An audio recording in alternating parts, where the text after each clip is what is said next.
नमस्ते और स्वागत है एक और महत्वपूर्ण चर्चा में। आज का विषय भारत और रूस के बीच सदियों पुराने और लगातार विकसित हो रहे रिश्तों पर आधारित है। विशेष रूप से हम रूस के राष्ट्रपति व्लादिमीर पुतिन की आगामी भारत यात्रा पर गहराई से बात करेंगे, जो 4 और 5 दिसंबर 2025 को होने वाली है। यह यात्रा, जो प्रधानमंत्री नरेंद्र मोदी के निमंत्रण पर हो रही है, नई दिल्ली और मॉस्को के बीच रणनीतिक साझेदारी को एक नए स्तर पर ले जाने की दिशा में एक बड़ा कदम मानी जा रही है। इस 2 दिवसीय यात्रा का एजेंडा केवल औपचारिक मुलाकात तक सीमित नहीं है। इसके केंद्र में दोनों देशों के बीच द्विपक्षीय संबंधों को और भी मजबूत करने के लिए कई महत्वपूर्ण समझौते हैं। ये समझौते केवल राजनीतिक या सैन्य क्षेत्रों तक सीमित नहीं रहेंगे, बल्कि इनका विस्तार व्यापार, अर्थव्यवस्था, विज्ञान और संस्कृति जैसे विविध और महत्वपूर्ण क्षेत्रों में भी होगा। यह अपने आप में दर्शाता है कि भारत रूस संबंध की जड़ें कितनी गहरी और व्यापक हैं और दोनों देश एक दूसरे के साथ एक सर्वांगीण विकास के लिए कितने प्रतिबद्ध हैं। आगे बढ़ने से पहले सच्चे देशभक्त चैनल को सब्सक्राइब और वीडियो को एक लाइक जरूर करें। ऐतिहासिक और रणनीतिक साझेदारी का महत्व। भारत और रूस के संबंध केवल आज के नहीं हैं, बल्कि इनकी एक लंबी और समृद्ध विरासत है, जो शीत युद्ध के समय से चली आ रही है। उस दौर में जब दुनिया 2 विचारधाराओं में बंटी हुई थी, सोवियत संघ और बाद में रूस, हमेशा भारत का भरोसेमंद मित्र और मजबूत स्तंभ रहा है। यह दोस्ती केवल कूटनीति तक सीमित नहीं थी। यह सैन्य प्रौद्योगिकी, अंतरिक्ष अनुसंधान और भारी उद्योग जैसे महत्वपूर्ण क्षेत्रों में भारत की आत्मनिर्भरता की नींव रखने में एक अहम भूमिका निभाई। आज यह रिश्ता रणनीतिक साझेदारी के रूप में जाना जाता है। इस शब्द का उपयोग किसी भी रिश्ते के लिए नहीं किया जाता। यह एक ऐसा दर्जा है जो आपसी विश्वास, साझा हितों और अंतर्राष्ट्रीय मंच पर एक दूसरे के समर्थन को दर्शाता है। यह साझेदारी भारत की रक्षा जरूरतों के लिए अत्यंत महत्वपूर्ण है। रूस आज भी भारत को सबसे उन्नत और विश्वसनीय रक्षा उपकरण और प्रौद्योगिकी प्रदान करने वाला प्रमुख स्रोत है। भारत की सेना का एक बड़ा हिस्सा आज भी रूसी मूल के हथियारों और उपकरणों पर निर्भर है। इस संदर्भ में राष्ट्रपति पुतिन की यह यात्रा सैन्य तकनीकी सहयोग को और भी मजबूत करने के लिए नए समझौतों पर केंद्रित होगी। इसमें संयुक्त उत्पादन, प्रौद्योगिकी हस्तांतरण और सैन्य प्रशिक्षण जैसे क्षेत्र शामिल हो सकते हैं, जो भारत की रक्षा क्षमता को और भी आधुनिक और विकसित बनाने में मदद करेंगे। आर्थिक और व्यापारिक विस्तार की संभावनाएं। हालांकि सैन्य संबंध इस साझेदारी का एक महत्वपूर्ण पहलू हैं, लेकिन इस यात्रा का उद्देश्य आर्थिक और व्यापारिक संबंधों को भी एक नया आयाम देना है। दोनों देशों ने द्विपक्षीय व्यापार को एक निर्धारित लक्ष्य तक ले जाने का संकल्प लिया है और इस लक्ष्य को प्राप्त करने के लिए ठोस योजनाएं बनाना इस यात्रा का एक प्रमुख केंद्र बिंदु होगा। तेल और गैस के क्षेत्र में रूस एक बड़ा ऊर्जा आपूर्तिकर्ता बन सकता है। भारत, जो अपनी बढ़ती ऊर्जा जरूरतों को पूरा करने के लिए विविध स्रोतों की तलाश में है, के लिए रूसी तेल और प्राकृतिक गैस एक स्थिर और दीर्घकालिक विकल्प प्रदान कर सकते हैं। इसके अलावा परमाणु ऊर्जा के क्षेत्र में भी सहयोग जारी रहेगा। भारत में रूसी सहयोग से चल रहे परमाणु ऊर्जा संयंत्रों का विस्तार और नए संयंत्रों की स्थापना पर चर्चा हो सकती है, जो भारत की स्वच्छ ऊर्जा के लक्ष्यों को प्राप्त करने में मदद करेगा। ढांचागत विकास, फार्मास्यूटिकल्स, कृषि और हीरा व्यापार जैसे क्षेत्रों में भी व्यापक सहयोग की संभावनाएं हैं।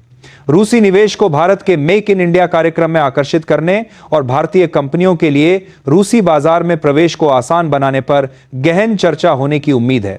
व्यापार में स्थानीय मुद्राओं जैसे भारतीय रुपया और रूसी रूबल के उपयोग को बढ़ावा देने के लिए भी कदम उठाए जा सकते हैं, जिससे डॉलर पर निर्भरता कम होगी और व्यापार लेना देन में तेजी आएगी। विज्ञान, प्रौद्योगिकी और सांस्कृतिक आदान प्रदान, वैज्ञानिक और तकनीकी सहयोग भी इस यात्रा का एक महत्वपूर्ण हिस्सा है। अंतरिक्ष, जैव प्रौद्योगिकी, सूचना प्रौद्योगिकी और आर्टिफिशियल इंटेलिजेंस एआई जैसे भविष्य के क्षेत्रों में संयुक्त अनुसंधान और विकास परियोजनाओं को शुरू करने पर ध्यान केंद्रित किया जाएगा।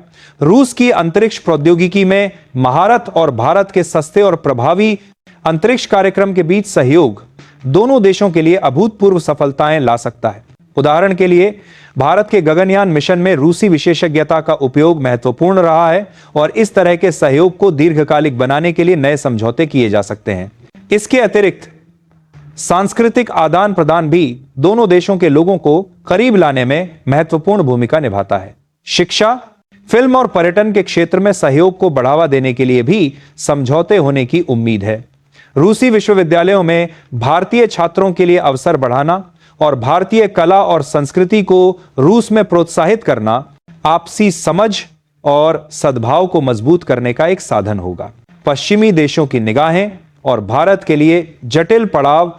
हालांकि इस यात्रा को केवल द्विपक्षीय संबंधों के चश्मे से देखना पूरी तस्वीर नहीं दिखाता। यह यात्रा एक जटिल भू राजनीतिक पृष्ठभूमि में हो रही है। पश्चिमी देशों, विशेष रूप से संयुक्त राज्य अमेरिका और यूरोपीय संघ की निगाहें इस मुलाकात पर टिकी हैं। इसका मुख्य कारण यह है कि रूस इस समय अंतर्राष्ट्रीय प्रतिबंधों, इंटरनेशनल सैंक्शंस के अधीन है। इन प्रतिबंधों का उद्देश्य रूसी अर्थव्यवस्था पर दबाव डालना है। रूस पर यह प्रतिबंध विभिन्न भू राजनीतिक संघर्षों और आंतरिक मामलों को लेकर लगाए गए हैं। ऐसे में भारत और रूस के बीच गहरे होते संबंध पश्चिमी देशों के लिए एक चिंता का विषय बन सकते हैं।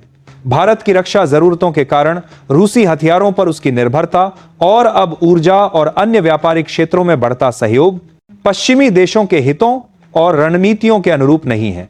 भारत के लिए यह एक जटिल पड़ाव हो सकता है।